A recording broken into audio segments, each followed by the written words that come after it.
I always say our doors open for guests to come through and kick it. And today's guest has come through and kicked the social media door wide the hell open. That's right. You know what I mean? We've seen her doing her thing on all the social media platforms, wilding out, comedic characters, funny, doing her thing. Everywhere. She's everywhere. You see her on stage at a revolt. You see her on the carpet. Okay. You see her doing the damn thing. Okay? Listen, man, give a big morning hustle welcome to Pretty Vee in the building. What's happening? You know, blessed, black, and highly favored. Yeah, you know how that goes. Is that who's in the building? I thought we had... Oh, my God, girl. Just so we had Sheron. Come on. Sheron. We want Sheron. Sheron, the bad girl, is here. Yes. So we talk about the fact that you're very funny. You do so many comedic things on social media. You brought up Sheron. Yes. For the people that aren't familiar, please introduce who Sheron is to the listeners that may not know. Sheron is the neighborhood auntie who gossips so much. You know, Sheron is really like my aunt. Okay. You know, I grew up in a Caribbean household, and that's all I heard. I heard nothing but gossip, gibberish, you know, talking about everybody in the house. It could be down to us. Like, you know, like, so I just grew up around that raw, real, and uncut vibes. And I made that a character, you know, because that's what I've seen. And I think anybody in all nationalities could relate to a Caribbean aunt, especially going to the Caribbean areas. You got Jamaica, you got all these Grenada, you got all these other people that really get it. And I wanted to bring that. And I wanted to bring Sheron up. So, you know, if y'all didn't see Shattaz, our dancehall queen, you'll know, like, there's all these Jamaican names. You got Sheron, you got Oliver, you got Spice, you have the Whites, you have all these different people. And I just came up with Sheron, the bad girl. Yeah. And I made her into this dope character, and that's the fans' favorite right now. That's dope. That's what I was going to ask you, because you're going to do a show based solely around Sheron. Yes. Right? So I was going to say, we've seen other characters, but this one is kind of like the one that's the staple right here. Yes. Is that because it's the fan favorite? Or is it your favorite as well to play? It's both. I love playing so many characters. I have the peanut mama, I got the New York chick, I got the little stud, little red. Like, you know, we have so many dope characters, but Sheron to me is just like, it's something to start with, you know, because I think, like I said, everybody could get it. I'm not that deep in Jamaican where you don't understand. You know, you got the Jamaicans that you be like, what you just said? Right. Like, for me, you still understand, you know? So I love her, and I think she just brings, she's like, you know how Jess has it with Jess with the mess? You know, you got Sheron, the auntie, that's really gonna give it to you all day, every day. She's gonna talk about every blood clot thing. Right. You know? what's what you call it?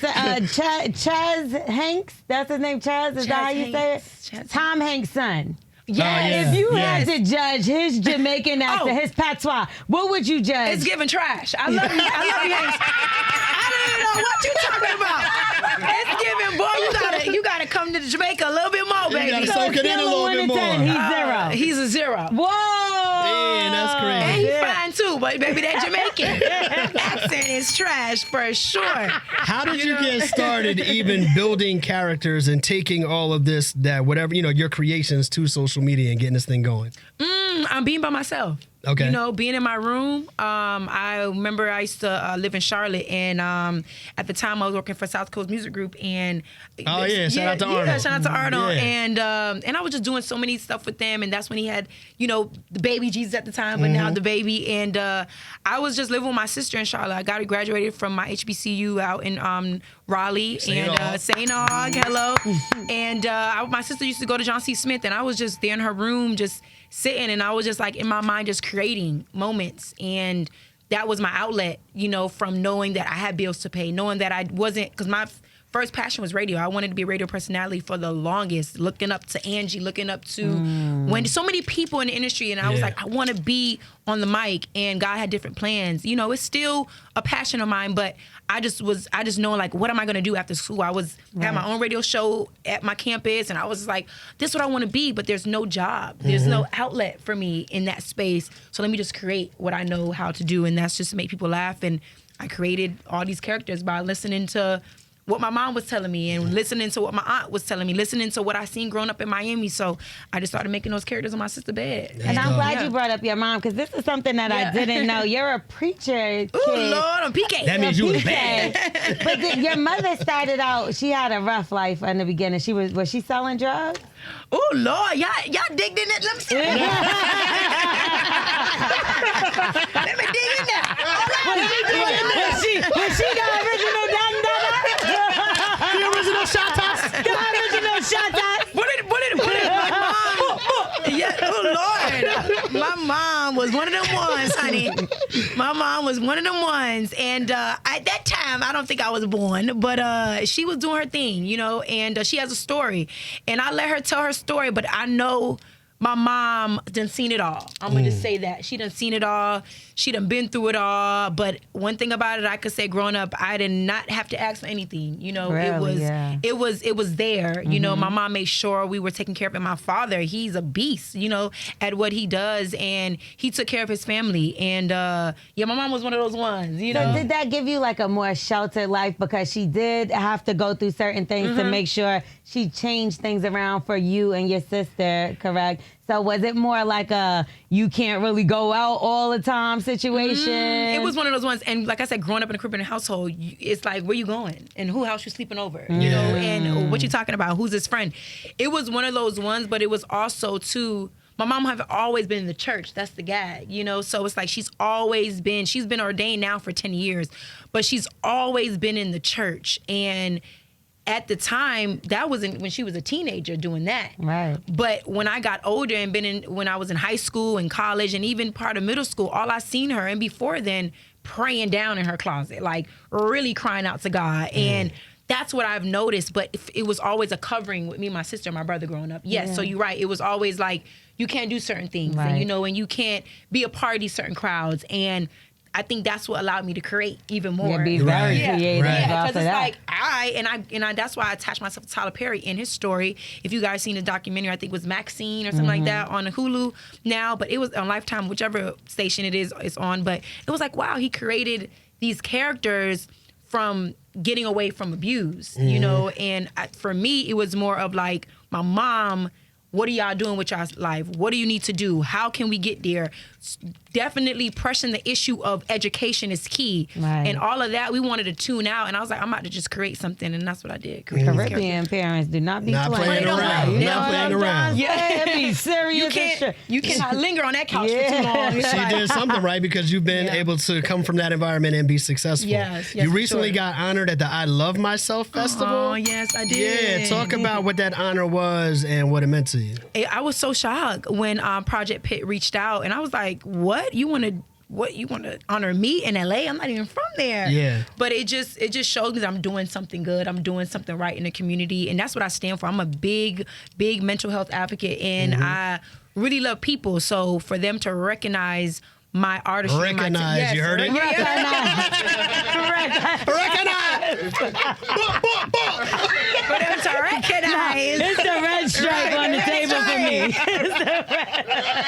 Like, for me to recognize that, it was like, all right, cool. You know, let's run with it. They flew me out. We had a good time, and it was like Black China, Omarion, some other people, but it was dope. It was dope. I was like, whoa, wow. And the award was, what was the award itself? The award was, Lord, don't put me. Oh, Yeah, sure. come on, guys. Let's talk about the dance competition between you and Omarion. Oh, Y'all didn't have one? We didn't have one. Oh, We didn't have one. come on. But we didn't have one. And I told him, I was like, when I come back to LA, we gotta connect, because this is like fire. Like, I dance, you be dancing, you be That's showing it. love. Let's do it. You be 2K. I mean, you know, let's do it. But the award was, and I have it on my phone. I did screenshot it. It was 5 awards, Ooh. and it was like a big like booklet of just you cleaned up. awards. You cleaned up, yeah. But it was a city of LA recognizing and what I do for the community, and it was based off mental health. That's what I can Nice. remember. But I did screenshot it on my phone though. But thank you so much, LA, for that. Yeah, I could have seen that good battle Yeah. though between you and Omarion. Like that would have been like verses. Oh my like God. I don't even know how All I would that have. kicking Come and on, hey, jumping, huh? I would have been like, what? I remember I was watching one of the streams when that table broke, girl. Did your heart drop? It did, but I already knew it. I had a damn suitcase trying to hold it up. Yeah, you did. I was like, wait, the table's gone. The table's gone, and then I had a funeral for the table. Yeah, and then it was a lot. You get really creative with this. That is funny. No, That I is want to get back to the hilarious. red stripe. Yeah. So this is the reason. Yeah. So I feel like when you're younger in a Caribbean household, you get a little sip of the red stripe or whatever somebody else is drinking. What would you say your first age was tasting like a red stripe or a shanty or something like that? It was definitely red stripe though. I'm not gonna lie. or then your grandpa smoke and it's like I don't want that. Oh, You know, no. it's just like no, but I want for try it. You know, so it was one of those ones. I grew up with a big family, and it was like mad of us in like a 4-bedroom house. And you know how your aunts and your parents who just send it off to your grandparents. That's what we did, and we had the best childhood. But my grandfather, it was like, oh, just try it. Them not gonna do it. Just leave it. I'm like, we gonna get drunk. We fake drunk. It was just so funny. Taking one sip like I'm drunk. I'm drunk. Like, ooh, woozy. So Now, look, you've done so much on social media. We know that social media is so like finicky right now in terms of what you can do and what you can't do. Yeah. And I saw that you stood up for comedians, feeling like, listen, comedians should have the right to make fun of the LGBTQ community just as much as they have the right to make fun of everybody else. Yeah, you know what I mean? Talk a little bit about why you made that stance and some of the backlash that comes with it. I think, like I said, these times are so different. We know we looked at Richard Pryor, we looked at Bernie Mac, Right. we looked at so many people growing up. I'm like, oh, well, they said it, why can't we? It is so sensitive out here now. Oh my God. It's like you can't talk about a sneaker. You can't talk about, Right. you can't just talk, it's just so bad. And I feel like for us to be who God calls us to be, we got to talk, you know, and that's what makes us us. And the backlash is just like, you get canceled. Yeah. You know, that's just like, it's weird to me. Why are you canceling us when we're just really and truly being ourselves and making y'all laugh? Like, Will Smith just smacked the hell out of Chris Rock, and now we like, bad boy. We back to Everybody it. except Stephen A. Smith. That's what I'm saying. Yeah. Everybody except him. And it's like 10 out of 10. Will, what up? You know, Yeah. and I love that for most. We ain't doing that too, but I think it's just like, just know the time and just forgive and just know like what we're doing is just a gift that God instilled in us. And we're ought to say how we feel. And it is what it is. You don't got to like me because I'm not here to, impress you. I'm not here to make friends. I'm here to do what I'm supposed to do, and that's to make the world laugh. So I don't care. Yeah. Like And I it's don't, funny, I don't it's care funny. about that. Yeah, It's funny. It's funny. yeah. It's like keep it moving. I'm not deleting it. I'm not archiving it. I'm not doing it. It is what it is. Yeah. But for the most part, when it comes to your personal life, I feel like you keep that mostly out of the limelight, but you got dragged into some drama with the whole Rick Ross thing. Did you think about it? Like, why did I respond? Did you go back and forth with yourself at first? Did anyone call you and say, V, never respond to nothing? Why did you respond to them? Shaq called me and was just like, girl, you don't need to do that, you know? But I think for me, I don't feel like I said anything that was wrong. I put the emoji up on the thing, I think. And I just I was think like, that's all you put. Yeah, I right? think that's all I said. But like I said, I love Ross. Ross is just one of those ones, and I respect him, and I just think he's a dope individual, and we just leave it at that. But Shaq did call me and said, what? You ain't got to do that. You ain't got to say nothing. Just keep it moving. And I move like that too. So he was right, and I just was like, let's just keep it moving. Ross came here many years ago and sung your praises and talked about how dope he thought you were and had nothing but great things to say about you. So it did surprise me that the girl came for you. I was like, well, all right, don't y'all have like a cool relationship regardless of what might have happened? None of our business, which I did personally. Yeah. But it's like, it just shocked me that you were a target. I don't even know what that was. You didn't know why you were a target either. Y'all didn't have no beef before that. I was getting my nails done. I was like, what's going on? Your mentions went crazy, or was it? It was like I said, it was big time. It was all over the place. Yeah, it was. Just like it was. It was. It's like it all over the forced place. you. Sometimes things they force you to respond to certain things. And I think for me, my response was silence, and then it got to the point where when I kept hearing it, it was like, let me just throw this little emoji down on my little story. And that's when I seen Hollywood Unlocked just took it and it just ran with it. And that's when I got the phone call like, we don't got to do that. And I love when I have the Charlemagnes, the Shaqs, the Duvals, that reach out and say, let's really and truly don't say nothing. And I don't, because they may see something that I don't see. And I like to really I'm a different type of human being. I just don't be in a mix with that type of mix. Like Cat Williams told me, he's like, stay in the way. You don't care about nobody else's situation. You stay on top of everybody's neck and in everybody's way. Like, that's just what it is. And from there, that advice gave me to be like, just stay in the way, you know, and stay in a way. You don't gotta bash nobody. Just do what you gotta do and keep it moving. I don't have time for that. Is it difficult because you're now in that space where everything you do is so amplified? Like you put an emoji, and now the whole world is talking. You went viral. You know what I mean? Like, is it difficult having that much of a spotlight on your personal relationships? That's why I don't post it up. Yeah. That's why I don't do it. You know, that's why I don't. Every time that you guys seen me and Ross has been in a working setting. Yeah. You know, so at the end of the day, it's not like you see me on the bed like, I'm in a Versace like. Like, everything y'all see me and Ross do has been very professional. So at the end of the day, whatever they have said is like, whatever you think, just go ahead. You know, it is what it is. But I know my relationship with these people. So when you do, or when you are dating someone, right, do they feel any way about that? Or have they ever been like, why don't you post me? Or like... Yeah, no, I just think, you know, at the end of the day, I've never been that girl to post my personal life. So I run with that and I keep it moving. You understand? You don't? Yeah. What about getting caught? Because if an emoji could blow up like that, going to the movies or going out to eat gotta be hot. We got the hoodie character. That's a whole nother character. Right. Look, That is I got funny. the black hoodie on. We walking in. I love that. With the shades on. But you are in Atlanta currently. Are you filming Wild 'N Out? Because I heard it's filming right now. Yeah, Wild 'N Out isn't filming, but we're coming out with the season next month. Okay. Yep. So it is coming out, and I'm back and forth from Atlanta and Miami. Okay. Nice. Yeah, okay. that's All what's right. up. Now, so you outside sun's out, busy. buns out. Ain't no hiding under no hoodie, girl. When we going to the movies, we hide. Okay. She like, forget it. It's cold in there. We going to Bell Harbor, we hiding. We going to Aventura, now you telling them where to find you. Yeah, don't tell them where to find you. Don't tell them. They're going to be out there waiting to post. Listen, Pretty Vee is in the building. Yes. Sharon said it. Let's talk about the show. It's happening July 19th. How can people get to this show? Where's it going to be? What's the info? Ticketmaster. Yes. If you follow me at Yes I'm Pretty Vee, you can find the link in my bio. Click that link. Get your tickets. It's going down July 19th at the Center Stage here in Atlanta, Georgia. All my Caribbean gallem, my name, everybody, every race, white, black, everybody, Spanish, come out. Come out. I think it's time. You know, I've done so much with my friends. I've hosted. Now it's like, who supports me? You know, where is that line at? You know, it's time. And I think, like, I'm in this lane. You know, I'm bringing a character to the live show. Everyone does the stand-up, and I love it. I be like, yo, y'all killing that. Like, Desi, B. Simone, DC, Jess.